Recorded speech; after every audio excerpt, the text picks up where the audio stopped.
बिस्मिल्लाहिर्रहमानिर्रहीम। अस्सलाम वालेकुम नाज़रीन, आप यूट्यूब चैनल देख रहे हैं। मैं इमरान खान हूँ। मोहम्मद बिन सलमान का एक दौरा पाकिस्तान में बाकायदा एक हवा बनाई गई कि मोहम्मद बिन सलमान पाकिस्तान आ रहे हैं। हुकूमती शख्सियात ने इसको उठाया, हुकूमती मीडिया ने इसको उठाया। मैंने भी इसको रिपोर्ट किया कि शायद वाकई मोहम्मद बिन सलमान पाकिस्तान आ रहे हैं।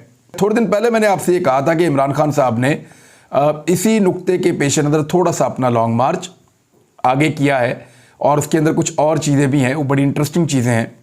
लॉन्ग मार्च को आगे ले जाना, कुछ बड़े फैसलों को पहले होने देना और फिर चीज़ों को आगे लेकर जाना, ये बहुत ज़रूरी था इमरान खान साहब के लिए। वरना फिर टेंशन क्रिएट हो जानी थी पाकिस्तान में, और टेंशन क्रिएट नहीं होने देनी। जो हो जाए इस मुल्क में हो जाए, लेकिन टेंशन क्रिएट नहीं होने देनी, क्योंकि टेंशन हो गई तो पाकिस्तान जहाँ से चला था ना, वहीं आके दोबारा खड़ा हो जाएगा। तो टेंशन नहीं होने देनी आपने, और उसी से बचने की कोशिश की गई है। अब लोग खुश हैं और उनको लग रहा है कि टेंशन क्रिएट नहीं होगी, कोई अच्छा फैसला होगा पाकिस्तान में।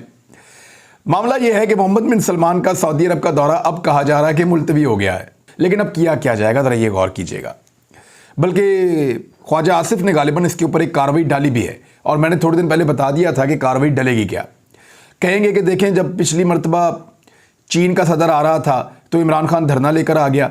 देखिए, इस मरतबा सऊदी अरब का बादशाह आ रहा था तो इमरान खान धरना लेकर आ गया।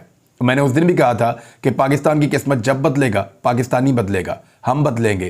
कोई बादशाह, कोई हुक्मरान, किसी मुल्क का सदर पाकिस्तान की किस्मत को नहीं बदल सकता। तो जनाब नहीं आ रहे मोहम्मद बिन सलमान साहब। और दूसरी जो एक बड़ी खबर है, जो बड़ी अफसोसनाक खबर है, बड़ी मायूस कुन खबर है, वो खबर यह है कि पाकिस्तान के वजीर आज़म को बरतानिया में जुर्माना जमा करवाना पड़ेगा। ये बहुत अफसोसनाक खबर है। यानी पाकिस्तान का ये पहला वज़ीर आज़म होगा जो वज़ीर आज़म की कुर्सी पर बैठा हुआ है और दूसरे मुल्क की अदालत के अंदर जाकर जुर्माना जमा करवा रहा है कि उस मुल्क ने जो पैसा पाकिस्तानी गरीबों को दिया, वो पैसे में से चोरी करके पैसा निकाला, मनी लॉन्डर करके उसी मुल्क में पहुंचाया और उस मुल्क में अपने अकाउंटों में डाल लिया। उस केस के अंदर 2 नंबरी करने पर, ताखीरी हरबे इस्तेमाल करने पर पाकिस्तान के वजीर आज़म को जुर्माना हो रहा है। वजीर आज़म के दामाद को भी हो रहा है। दोनों को मिलाकर 57,000 पाउंड, लगभग 1.5 करोड़ पाकिस्तानी रुपयों का जुर्माना हो रहा है शहबाज शरीफ को और अली इमरान को, उनके दामाद को। यह पाकिस्तान का पहला वजीर आज़म होगा। इतनी बेइज्जती, आलमी सतह के ऊपर इतनी रुसवाई, सहूलतकारों को दोनों हाथों से सलूट करने को दिल कर रहा है कि क्या तोहफा दिया आपने पाकिस्तान में। पाकिस्तान में तो आपने डील करके कुछ ना करके केसों से निकलवा दिया। यहां पे NRO 2 मुकम्मल करवा दिया, यहां पे नैब के दांत तोड़ दिए, यहां पे सारे कवानीन बदल दिए। तो यहां पे तो आपने अपने चहीते को बचा लिया और उसने भी दिखाया कि पॉलिश में कमाल महारत हासिल है। लेकिन इस शख्स को बरतानवी अदालत से पाकिस्तान में जो सहूलतकार थे उन्होंने क्यों नहीं बचाया। मेरा सवाल है कि पाकिस्तान को रुसवा और जलील करने के लिए आपने बरतानिया के जजेस को क्यों नहीं कहा और वहां की अदालत के ऊपर दबाव क्यों नहीं डाला ताकि शहबाज शरीफ वहां पे सुरखरू हो सकते। ऐसा क्यों नहीं किया गया।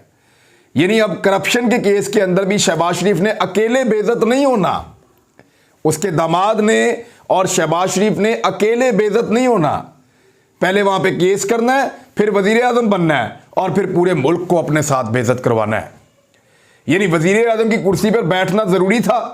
अब अगर बैठ गए हैं तो ये जुर्माना अदा नहीं करना चाहिए। इसके अंदर अपील में जाएं, कुछ करें, कोई गुंजाइश पैदा करें, कोई भी रास्ता अपनाएं, लेकिन जुर्माना जमा नहीं करवाना चाहिए उस अदालत के अंदर। यह नहीं हो सकता कि एक शख्स पाकिस्तान का, एक एटमी मुल्क का, 22 करोड़ अवाम का वजीर आजम हो, चाहे जैसे भी आकर बैठा है 2 नंबरी करके, रजीम चेंज ऑपरेशन करके, लोगों को खरीद कर, पैसा खर्च करके, धौंस से, धमकी से, फ्रॉड से, जैसे भी आकर वो बैठा शब खून मार के। लेकिन इस वक्त दुनिया की नज़र में वो पाकिस्तान का वजीर आज़म है और पाकिस्तान का वजीर आज़म बरतानिया की एक अदालत में जुर्माने जमा करवाता फिर रहा है कि जनाब मैं चोर हूं, मैंने पैसे चोरी किए हैं। बरतानिया की अवाम ने और हुकूमत ने जो पैसा दिया था गरीबों पे खर्च करने के लिए, वो चोरी करके मैं ले गया और मैं इनको अब सबूत नहीं दे पा रहा। इस बुनियाद पे मुझे अब यहां पे जुर्माना हो गया और जुर्माना मुझे जमा करवाना पड़ेगा। Very unfortunate. बड़ी बदकिस्मती है पाकिस्तान की कि इस तरह के लोगों को पाकिस्तान के ऊपर मुसल्लत किया गया है। एक और खबर है आर्मी चीफ की तैनाती के हवाले से। पहले तो देखें आप, जियो न्यूज़ ने इसके ऊपर एक खबर छापी है, वहां से शुरू करते हैं। तो पहले आप ये खबर देख लें जो जियो न्यूज़ ने छापी है।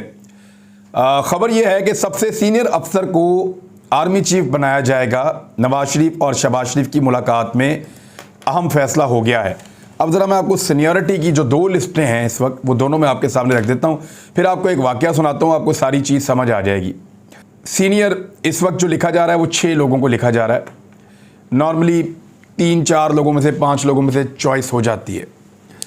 जो सबसे सीनियर ऑफिसर इस वक्त लिखा जा रहा है वो ये है कि जनरल आसिम मुनीर, दूसरे नंबर पे जनरल साहिर शमशाद, तीसरे नंबर पर जनरल अजहर अब्बास, चौथे नंबर पर जनरल नोमान महमूद, 5वें नंबर पर जनरल फैज़ हमीद, 6ठे नंबर पर जनरल मोहम्मद आमिर। एक लिस्ट ये है। मैंने ये लिस्ट गुज़िश्ता साल अक्टूबर में गालिबन इस पे मैंने एक वीलॉग किया था और मैंने बताया था कि पाकिस्तान का आने वाला आर्मी चीफ कौन होगा। उस वीलॉग के बाद मुझे बहुत ताकतवर लोगों ने रब्ता किया और मुझे बहुत रिक्वेस्ट की और ये कहा कि आपने ये खबर कहाँ से ली है। तो मैंने उनको अपने सोर्सेज बताए, तो उन्होंने कहा थोड़ी देर के बाद उन सोर्सेज से हमने ये खबर डिलीट करवा दी है, आप मेहरबानी करें इसको अनलिस्ट कर दें। मैंने कहा जी क्यों कर दें?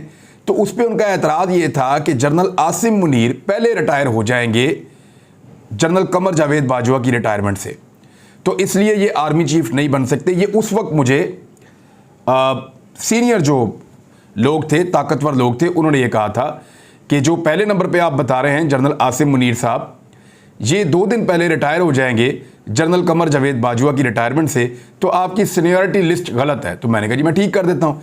कहते जी बस छोड़ें, आप इसको अनलिस्ट कर दें, अब आपकी मेहरबानी, बड़ी रिक्वेस्ट की तो फिर मैंने उसको अनलिस्ट कर दिया। अब एक अगर उस प्रायोरिटी लिस्ट पे आप देखें तो फिर पहले नंबर पे जनरल साहिर शमशाद आते हैं और 5वें नंबर पर जनरल मोहम्मद आमिर आते हैं। लेकिन अगर आप ये जो नई लिस्ट है जिसके मुताबिक अब जनरल आसिम मुनीर भी शामिल है, या जो मैंने पहले एक वीलॉग में कहा था उसको देखें तो पहले नंबर पे जनरल आसिम मुनीर आते हैं और 6ठे नंबर पे जनरल मोहम्मद आमिर आते हैं। तो ये इस तरीके से ये चीज़ें मौजूद हैं। अब जियो की खबर को अगर आप देखें और नवाज शरीफ और मरीम नवाज़ की आप ख्वाहिश को देखें तो फिर सबसे सीनियर ऑफिसर ये वाली लिस्ट के मुताबिक है। लेकिन अगर आप देखें उस वक्त की जो एस्टेब्लिशमेंट या वो लोग जो मेरे से रब्ता कर रहे थे उनके मुताबिक, तो फिर सबसे सीनियर जो हैं वो जनरल साहिर शमशाद हैं। अभी आज कुछ लोगों ने ट्वीट करके कहा कि जनरल नोमान महमूद जो हैं वो पाकिस्तान के अगले आर्मी चीफ बन सकते हैं। बहरहाल इसमें सबकी अपनी अपनी ख्वाहिश है। एक ख्वाहिश नवाज शरीफ साहब की है, वही ख्वाहिश जो है जियो भी बयान करता रहता है। एक ख्वाहिश मरीम नवाज़ की है, मरीम नवाज़ तो नाम भी ले चुकी हैं जनरल आसिम मुनीर साहब का। फिर एक ख्वाहिश आसिफ अली जरदारी साहब की है। फिर कुछ एस्टेब्लिशमेंट की अपनी भी चीज़ें और रिकमेंडेशंस होती हैं। तो इन सारी चीज़ों को आप देखें तो क्लैरिटी अभी तक नहीं है। लेकिन एक बात तो है कि नवाज शरीफ साहब ने आज से पहले जब जब फैसला किया या जब जब नवाज शरीफ साहब को इस फैसले का मौका दिया गया तब तब कोई ना कोई मसला पैदा हुआ है, और किसी के लिए हो या ना हो, नवाज शरीफ साहब के लिए ज़रूर मसला पैदा हुआ है। तो क्या दोबारा से एक मसला पैदा होगा पाकिस्तान में? और एक बड़ा सवाल ये पैदा हो रहा है जिसमें पाकिस्तान के अंदर बड़ी बेचैनी भी है लोगों में कि एक ऐसा आदमी जिसके ऊपर अदालत में वो इश्तिहारी है, मफरूर है, पाकिस्तान से भागा हुआ है, पाकिस्तान की अदालतें उसको ढूंढ रही हैं, वो शख्स लंदन में बैठा है और पाकिस्तान की अहम तरीन तैनाती के फ़ैसले में उससे मुशावरत की जा रही है। और पाकिस्तान का वज़ीर दिफा बरमला ये कह रहा है कि जी बिल्कुल हम उससे मुशावरत कर रहे हैं। तो उस शख्स की मुशावरत के ऊपर भी एक बड़ी बदएतमादी है और पाकिस्तान के अंदर लोगों के अंदर बहुत ज़्यादा इसके अंदर बड़ी गम गुस्सा तो मैं नहीं कह सकता, लेकिन लोगों को इस पर तशवीश है कि यार ये कैसे हो सकता है कि एक ऐसा आदमी वो एक पीएन को नहीं लगा सकता कानूनी तौर पे, आइनी तौर पे, वो शख्स जो है वो इतनी बड़ी तैनाती के अंदर मशवरे दे रहा है जो पाकिस्तान की सबसे अहम तैनाती है। इमरान खान साहब ने इस पर स्टेटमेंट जारी किया है। इमरान खान साहब का कहना है कि जी एक अहम तरीन तैनाती है पाकिस्तान की और वो एक ऐसा शख्स कर रहा है जो इश्तिहारी है और मुजरिम है, तो ये उनका एतराज़ तो बिल्कुल बजा है। बिल्कुल ठीक है एतराज़, और ये एतराज़ लगभग पाकिस्तान की कौम का भी है। अरशद शरीफ शहीद भाई के केस के अंदर एक डेवलपमेंट है और वो ये है कि कीनिया की पुलिस ने 4 शूटर्स में से एक को ज़ख्मी करार दिया था, और जिसको ज़ख्मी करार दिया था उसको पाकिस्तानी तहकीकाती टीम के सामने पेश करने से इनकार कर दिया। हालांकि उनके केस को सबसे ज़्यादा मजबूत वो ज़ख्मी शूटर कर सकता था जिसके ऊपर गोली चली थी, और उनके बकौल वो गोली उस गाड़ी में से चली थी जिस गाड़ी में अरशद शरीफ भाई और खुरम नामी शख्स ट्रैवल कर रहे थे। लेकिन हुआ ये कि उस शूटर को पाकिस्तानी जो तहकीकात करने वाले लोग गए या टीम गई उनके सामने पेश नहीं किया गया। उसकी वजह ये हो सकती है कि टीम उससे डिग आउट करती, उससे सवालात करती, उससे पूछती और इस नतीजे पर पहुंचती कि इस शख्स को गोली गाड़ी में से नहीं मारी गई, और गाड़ी के अंदर से गोली चली भी नहीं। अब बहुत सारे मजीद शवाहिद भी सामने आ रहे हैं। कीनिया की पुलिस ने जनरल सर्विस यूनिट GSU उसको कहते हैं, उसके 4 में से एक ऑफिसर को पाकिस्तानी तहकीकातकारों के सामने पेश करने से इनकार कर दिया जो पाकिस्तानी सहाफ़ी अरशद शरीफ पर गोलियां चलाने वालों में शामिल थे। और ये इंकशाफ अब हो चुका है और पाकिस्तान ने इसको बहुत नेगेटिव लिया है। वो इसलिए कि अहम तरीन शवाहिद पाकिस्तानी टीम के साथ शेयर ना करना मज़ीद सवालात को जन्म दे रहे हैं। दूसरी जानिब अदालत के अंदर, सुप्रीम कोर्ट ऑफ पाकिस्तान के अंदर बहुत बड़ी मुशावरत चल रही है। जजेस से मुशावरत कर ली गई है, कुछ जजेस से मुशावरत बाकी है, जिसमें जनाब जस्टिस कादी फ़ायद ईसा साहब हैं, उनसे मुशावरत होनी है, और जस्टिस आयशा मलिक साहिबा हैं, उनसे मुशावरत होनी है। जो नए जजेस हैं उनसे भी मुशावरत होनी है, और उस मुशावरत के बाद ये फ़ैसला किया जाएगा कि इमरान खान साहब पर हमला हो या अरशद शरीफ साहब का जो कत्ल का केस है, इसमें जुडिशल कमीशन जो बनाने का कहा जा रहा है, जो वज़ीर आज़म पाकिस्तान ने लिखा है चीफ जस्टिस ऑफ पाकिस्तान को, उसमें क्या करना है। ज़रा ये कह रहे हैं कि शायद जुडिशल कमीशन जो है वो तश्कील ना दिए जाएं या उसके इम्कानात कम हैं, लेकिन अगर जुडिशल कमीशन बनाए जाते हैं तो वही इन मसाइल का असल हल दे पाएंगे। जबकि पाकिस्तान तहरीक इंसाफ ने दूसरी जानिब अरशद शरीफ भाई के केस के अंदर, आज़म सवाती केस के अंदर और साइफ़र के मामले के अंदर सुप्रीम कोर्ट से रुजू करने का फ़ैसला किया है। अरशद शरीफ शहीद भाई का केस अगर पाकिस्तान तहरीक इंसाफ ना भी लेकर जाती तो हम कंप्लेनेंट बनते फैमिली के साथ मिलकर और हम इसको सुप्रीम कोर्ट ऑफ पाकिस्तान में ज़रूर लेकर जाते। लेकिन अच्छी बात है ये केस वहाँ पे जा रहा है, हम सब अपनी दरखास्तें देकर वहाँ पे पार्टी बनेंगे, और मैं बाकायदा एक सुप्रीम कोर्ट ऑफ पाकिस्तान के चीफ जस्टिस को एक दरखास्त लिखने वाला हूँ, सदर पाकिस्तान को भी भिजवा रहा हूँ, और बाकी जगहों पर भी इंशाल्लाह चंद दिनों में ये पहुँच जाएंगी। शहबाज शरीफ साहब को बताया गया कि उनकी तबीयत ख़राब है और उस वजह से वो फिर बरतानिया में रुक गए हैं और उनको ताख़ीर होगी वापस आने में। लेकिन कुछ सोर्सेज ये कह रहे हैं कि शहबाज शरीफ साहब के रुकने की वजह उनकी तबीयत की ख़राबी नहीं है। शहबाज शरीफ साहब के वापस ना आने की वजह यह है कि शहबाज शरीफ साहब को जो जुर्माना हुआ है बरतानवी अदालत से, वो इस शर्मिंदगी के साथ वापस नहीं आना चाहते। वो इसको चैलेंज करके वापस आएंगे या फिर जुर्माना उनको अदा करना पड़ेगा, वापस आएंगे। लेकिन मेरी नज़र में अगर पाकिस्तान के वज़ीर आज़म ने ये जुर्माना अदा किया तो वो पूरी दुनिया में पाकिस्तान की नाक कटवाएंगे और कुछ नहीं करेंगे। दूसरी जानिब एक और बड़ी अजीब खबर है और बहुत बुरी खबर है, अच्छी खबर नहीं है। ओवरसीज़ पाकिस्तानियों का जो एतमाद है वो लगातार पाकिस्तान से हटता चला जा रहा है। एतमाद हटने की वजह से सूरत हाल यहाँ तक पहुँच गई है कि ओवरसीज़ पाकिस्तानियों ने पैसा भेजना कम कर दिया है और लगातार मज़ीद कम करते चले जा रहे हैं। लगभग 927 मिलियन अमरीकी डॉलर्स की कमी वाक़ हुई है और ये कमी लगातार वाक़ होती चली जा रही है। मैं थोड़ी सी डिटेल आपको बता देता हूँ कि अमेरिका से आने वाले जो तरसीलात ज़र हैं या पाकिस्तानी जो पैसा अमेरिका से भेजते हैं या अमेरिका से जो पाकिस्तान में पैसा आता है वो बहुत थोड़ा सा बड़ा है। उसकी वजह इमरान खान साहब की वो पॉलिसीज़ हैं जिनमें उन्होंने डिजिटल मीडिया को और डिजिटलाइजेशन की थी और आईटी की शोबे के अंदर बहुत काम किया था। तो ये आईटी का वो पैसा है जो पाकिस्तान में आता है, तो ये भी फॉरेन रेमिटेंस के ज़ुमरे में आ जाता है, लिहाजा यहाँ थोड़ा सा इजाफा हुआ है।